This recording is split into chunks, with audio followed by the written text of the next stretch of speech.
ឆ្នាំ2025បន្ទប់បញ្ជាការប្រយុទ្ធរាយការណ៍មេបញ្ជាការថាមពលទ្វារពេលវេលាទើបតែលោតដល់100ឆ្នាំទុកកម្រិតទី1ត្រូវបើកដំណើរការហើយក្រុមស្រាវជ្រាវឆាប់ការងារភ្លាមមើលតើអាចទុកបានទំហំប៉ុណ្ណាសូមចម្លើយក្នុងរយៈពេលប៉ុន្មាននាទីទៀតនេះ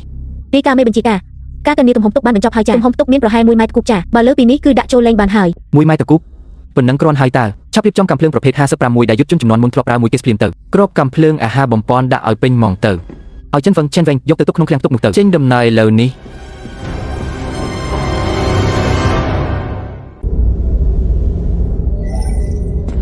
សិទ្ធិប្រើប្រាស់កម្រិតទី1ចូលបានតែ2ម៉ោងទេក្នុងម្ដង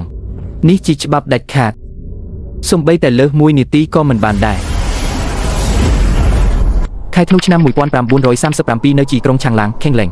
នេះជាខ្សែការពារចុងក្រោយនៅជីក្រុងឆាងឡាងនេះហើយបើបូតទីនេះខាងមុខគឺជាវាលទំនាបហើយមានប្រជាជនរាប់ម៉ឺននាក់នៅទីនោះច្បាស់ជាមានការសម្លាប់រង្គាលមិនខាន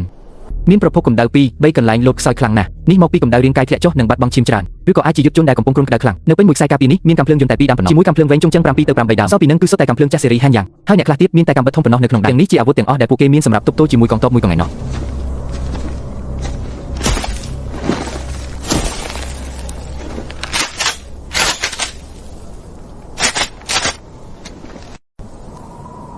ឈប់ភ្លាម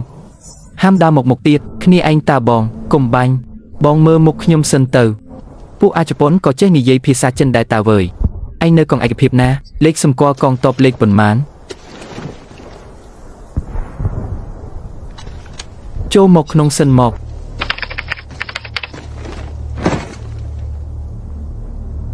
ខ្ញុំលីតាថៅឡៃដេថូជាមេបញ្ជាការកងអនុហ្វេណាតូចឯករាជ្យចុះឯងវិញ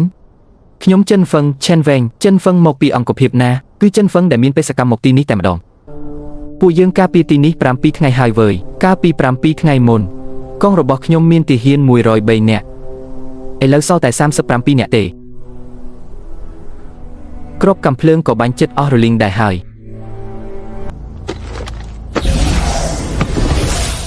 បើគេនឹងទៅ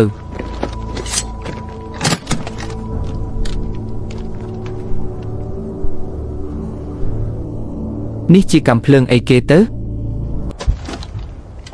កាំភ្លើងវែង38បាញ់មួយគ្រាប់ត្រូវអូសកានងម្ដងយឺតណាស់តែមួយដើមនេះមិនបាច់ទេបាញ់អស់10គ្រាប់ដូរដុំគ្រាប់ចូលតែម្ដងលឿនហ្មង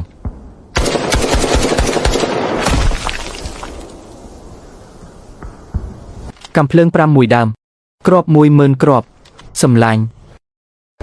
អញដឹងទេថាហេតុអីពួកយើងត្រូវប្រយុទ្ធដោយប្រើដាវជាប់កាំភ្លើងមិនមែនពួកយើងមិនខ្លាចស្លាប់ទេណាគឺមកពីវាអស់គ្រាប់នោះអីម្នាក់ចែកបានតែ5គ្រាប់ទេបាញ់អស់ហើយមានតែរត់ទៅចាក់ពួកវានឹងមានក្មេងម្នាក់អាយុទើបតែ17ឆ្នាំសោះចែកគ្រាប់បានតែ2គ្រាប់ទេក្នុងដៃវា